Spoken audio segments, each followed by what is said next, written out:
In 2017, a historic decision was made in Beijing, the Chinese capital, a first in China's long history, to open a military base on the African continent. The thing is though, China wasn't the first one to enter this region, nor is it the most controversial player.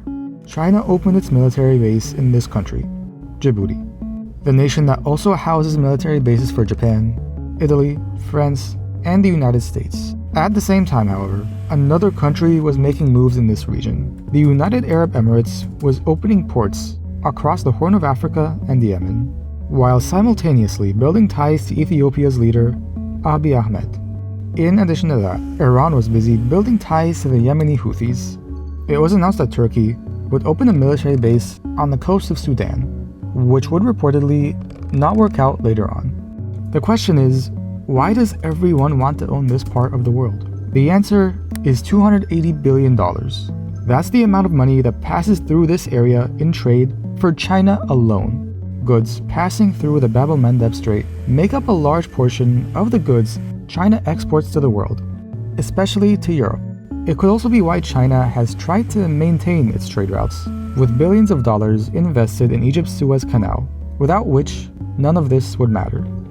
Clearly, each nation wants influence in the region, through Chinese investments in Egypt, Emirati investments in Ethiopia, or even Iranian weapons sent to the Houthis. Countries outside the Red Sea and the Gulf of Aden want a say in what goes on inside it, and they do so while simultaneously sending support to the governments that call this area home. The problem is though, things can get a bit complicated.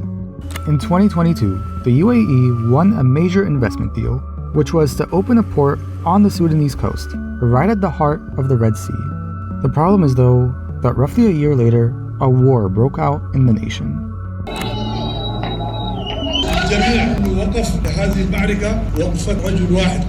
Sudan was, and so far still is, divided in two, with one side, the Sudanese armed forces, moving their capital to the coastal city of Port Sudan, where the Port Authority cancelled the $6 billion deal with the Emiratis in late 2024. The Sudanese armed forces claim that the Emiratis were backing their rivals, the Rapid Support Forces, which the UAE denies. The Emirates isn't the only one accused of getting involved in Sudan, however. In 2020, Sudan agreed with Russia to open a base on the Red Sea coast. The Kremlin likely sought to expand its influence in a region where many of its rivals and allies, like the Americans, the French, the Chinese, and even the Arabs, have a presence and Russia doesn't. Since the civil war began, however, things have been quite difficult, and it remains to be seen what will become of the Russian base. Following the outbreak of Sudan's war, however, things got much more complicated. With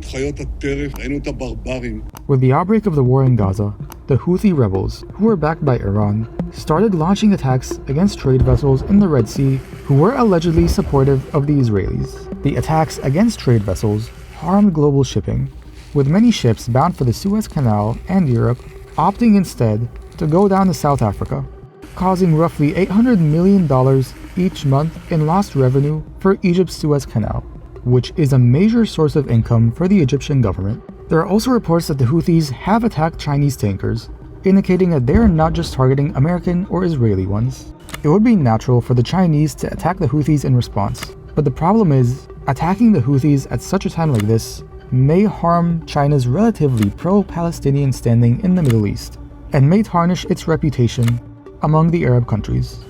And in any case, the Americans and the British were keen to attack the Houthis anyway, as they did throughout the crisis, without China itself having to do anything.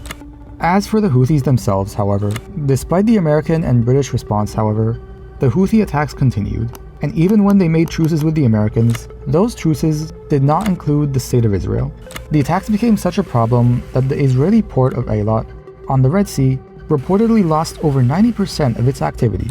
At that point, the Israelis did something quite unorthodox. It's good to talk to you, and I'm signing now Israel's official recognition of Somaliland. Israeli leader Benjamin Netanyahu announced that he would be recognizing this area as a sovereign nation, Somaliland.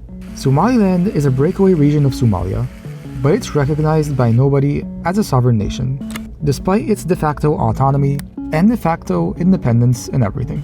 Perhaps the Israelis wanted something which every other state we have talked about also wanted, which is presence on the Red Sea or the Horn of Africa.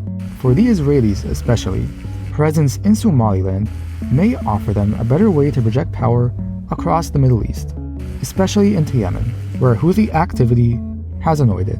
It can also help them protect their trade routes and respond to any Houthi attacks on Israeli vessels. Such a move triggered opposition from the Arab states and Turkey, however, who lean towards Somalia and may fear an expansion of Israeli influence in the region. A few months after the recognition, Egypt sent a significant amount of troops to Somalia as part of an African Union peace mission, with Saudi Arabia around the same time signing a military deal with Somalia. And that's without mentioning that Turkey already hosts a training base in the country. Some, like Egypt, may be concerned about ties between the Israelis, Somaliland, and Ethiopia, and any backing for the RSF in Sudan, whereas others, like the Saudis, may want to ensure they are not outnumbered in the region, especially in Yemen and the Red Sea. It's clear that the region is quite full, with many powers bumping up against each other, even some Arab states bumping up against each other. Part of that may be because not all Arab states have the same history. Click on this video right now to learn more. Thank you for watching.